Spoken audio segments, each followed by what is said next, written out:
जिक्र किया गया है वो गंभीर होने के लिए या मुझे लगता है कि रोने धोने के लिए नहीं, बल्कि उनको याद करना है और नए जनरेशन को हमारी क्या परंपरा है, हम किस परिवार से है, उसकी मालूमात नए यंग जनरेशन को देना ये इसका उद्देश्य है। और मुझे लगता है कि यंग जनरेशन ने पहले इधर नजदीक आना चाहिए, जिन्होंने उनको देखा नहीं। ऐसे कई लोग हैं यहाँ पे कि जिन्होंने उनको देखा ही नहीं, वो सिर्फ फोटो में देखते हैं, लेकिन तस्वीरें कभी वो बयान नहीं कर सकती जो जीवन उन्होंने जिया है। और वो जीवन को समझने का एक मौका है ये समझकर हम आज का इस कार्यक्रम का ये कर रहे हैं। मैं चाहता हूँ कि आप सभी लोग गंभीर, और याद आने के बाद आंसू तो आते ही है, लेकिन गंभीरता छोड़कर हंसते खेलते हुए अगर उनको याद किए तो उनको भी आनंद आएगा। वो भी देख रहे हैं ऐसा समझो, और उस हिसाब से ही अपन उनको याद करना चाहिए। इतना अच्छा कार्यक्रम 2 दिन अपन यहाँ गुजार रहे हैं, एक ही परिवार के लोग, एक ही परिवार से सब जुड़े हुए, और एक अलग तरह का आनंद जो ले रहे हैं, ये कई फैमिलीज को नहीं मिलता है। उनके पास इससे ज्यादा संपत्ति हो सकती है, वो ज्यादा खर्चा कर सकते हैं, लेकिन ये आनंद जो माहौल है वो कहीं भी इतना अटैचमेंट बॉन्डिंग कहीं भी नहीं है। तो बाइक पे आता हूँ मैं, उससे पहले मैं बाबा के बारे में सिर्फ एक बात, काफी बातें हो चुकी है, एक बात मैं जो उनकी ऑब्जर्व किया,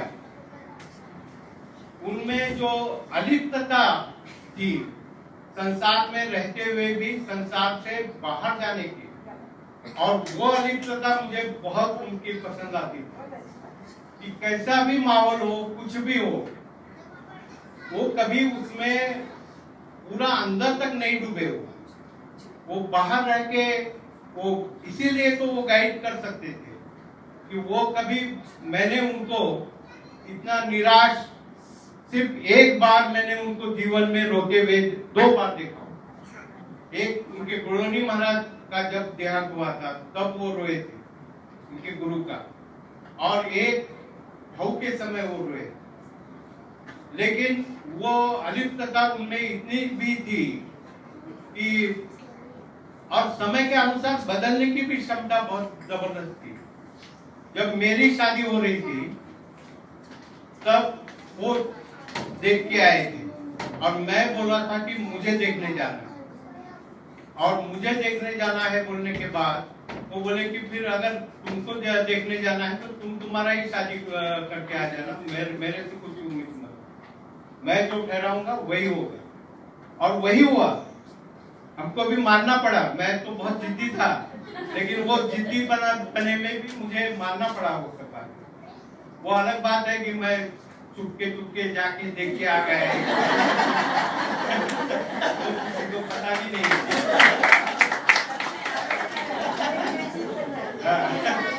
तो वो अलग बात है, लेकिन उनका वो चला हो।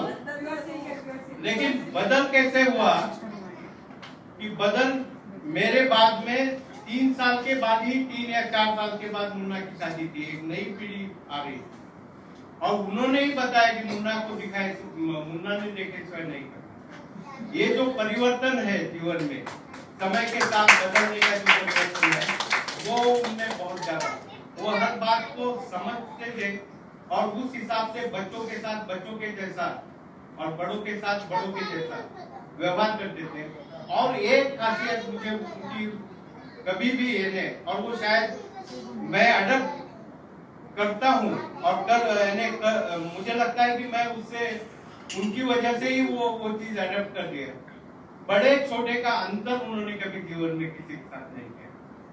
धनवान के साथ बड़ों का सम्मान करते थे, धनवान आदमियों का भी उनको बहुत सम्मान था, लेकिन गरीब आदमी के लिए भी वो कभी ऐसा उसको कोई गालीचा बेचने को भी आया तो उसको बाजू में बिठा के चाय पिला के फिर उससे खरीदी करते थे।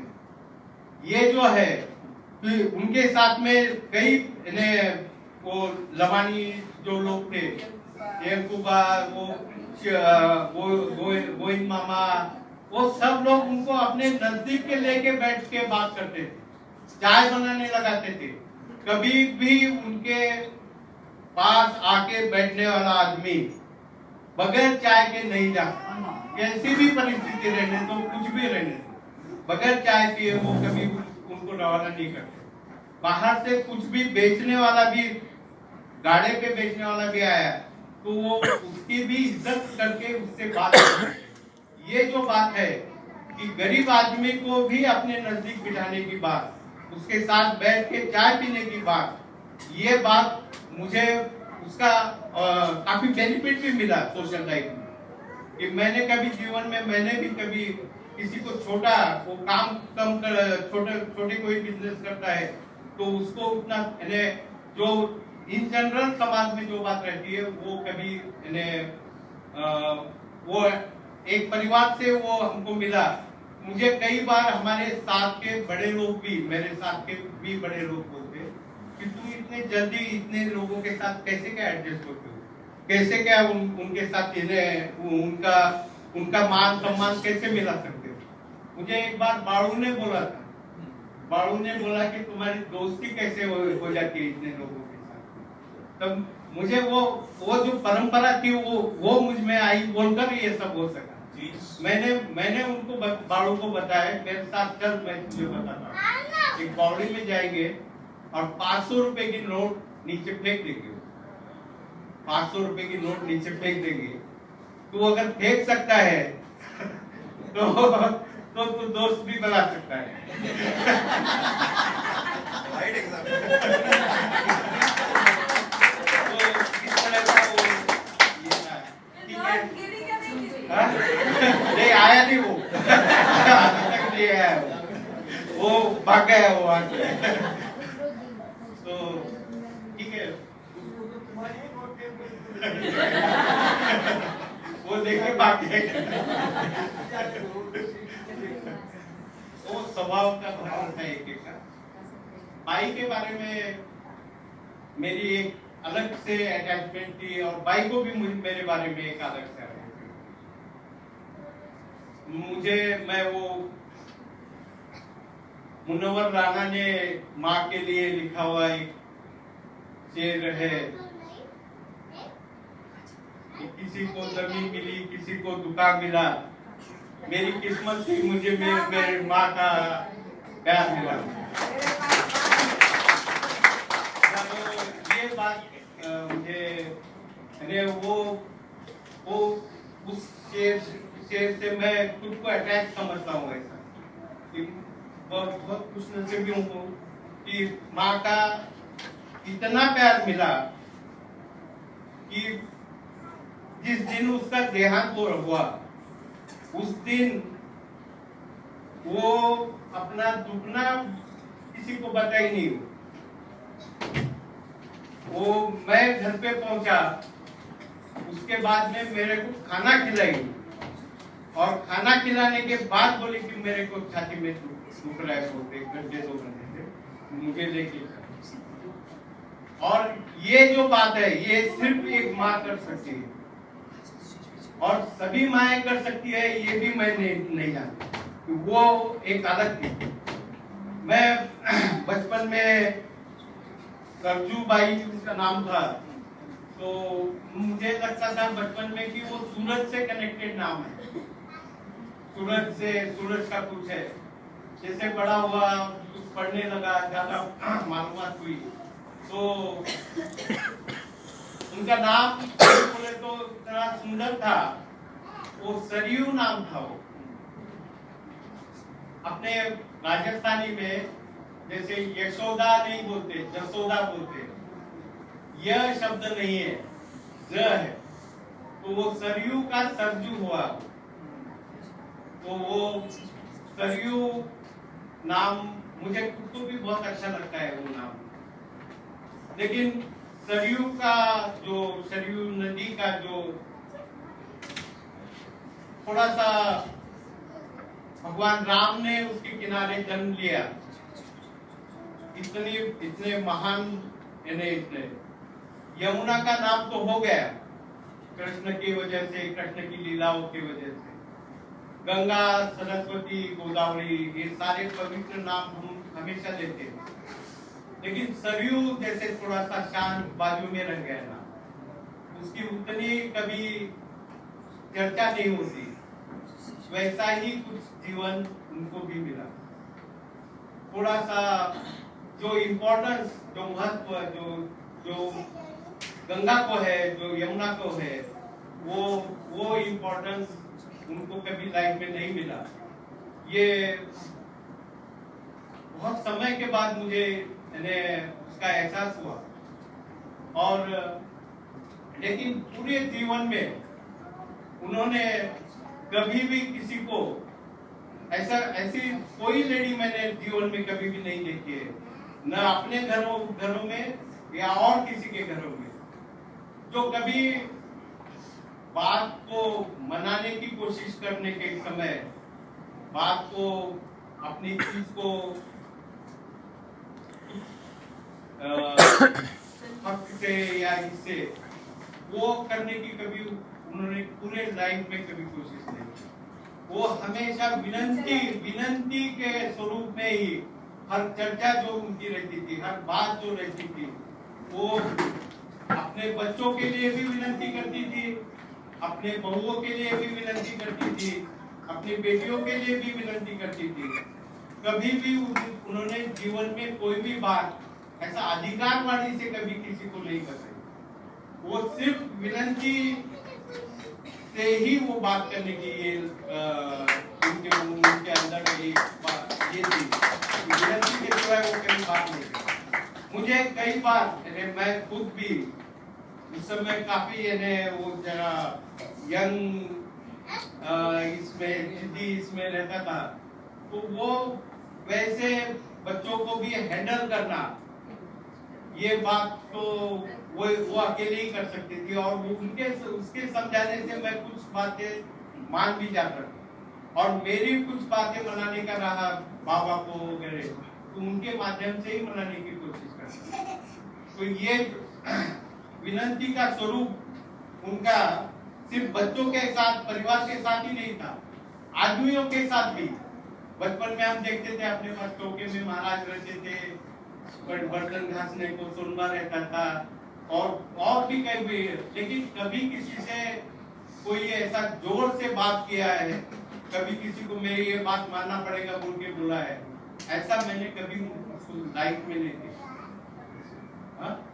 ममता के स्वरूप में, विनंती के स्वरूप में ही रहती थी। उनकी बात करने का तरीका ही वो कि वो कभी अपना जो बात है वो लादना लोगों पे, ये उसकी भावना नहीं। और भी कई बातें हैं उनके बारे में। मुझे लगता है कि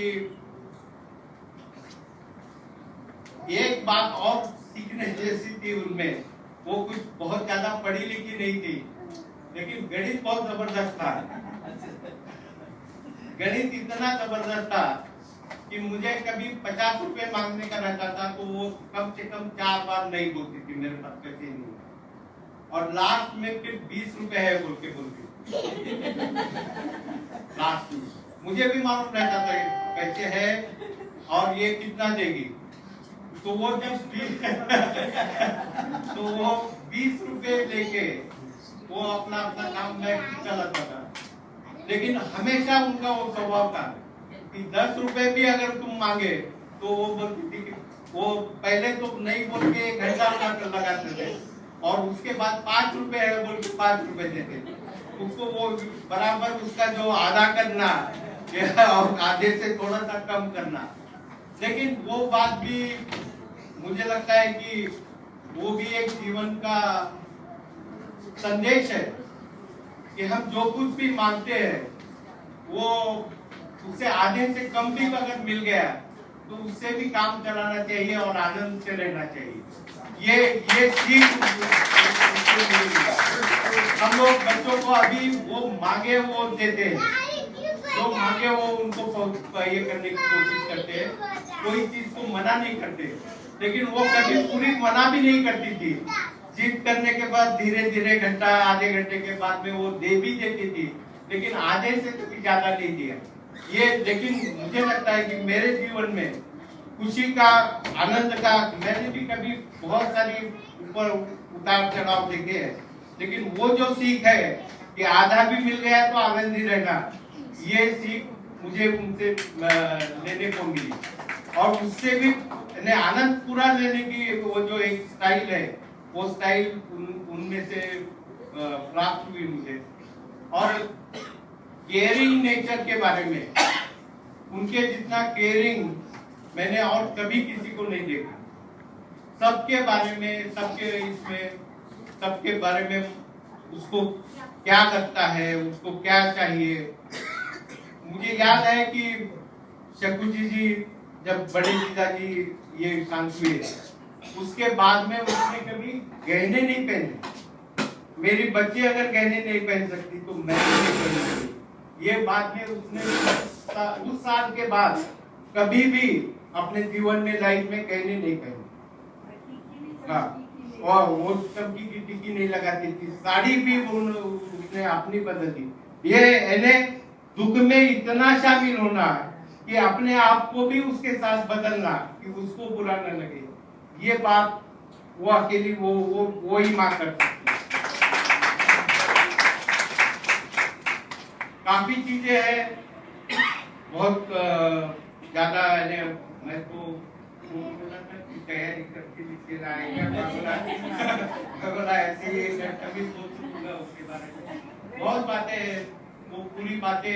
लेकिन जो इम्पोर्टेंट लगा मुझे, वो अपने लाइफ में कुछ लेने के लिए, आनंद से जीने के लिए का जो तरीका बाबा से मिला, अलिप्तता रहना, इन सब में रहते हुए भी अपने आप को, अपना वजूद नहीं खोने देना, अपना व्यक्तित्व अपना बाजू में ही रखना और अपनी सोच अपने साथ रखना, ये बाबा से मिला।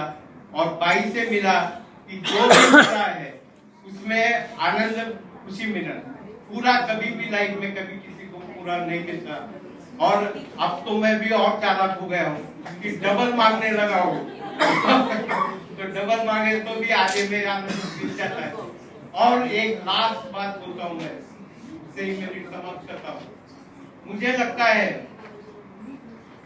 कि वो अपने जीवन में वो इतनी दोनों पवित्र आत्माएं थी कि वो अपने जीवन में जो कुछ भी हमको सबको जो नहीं कर सके, उन्होंने उनके आशीर्वाद से और उनके जाने के बाद उनके आशीर्वाद से कई गुना ज्यादा मिला।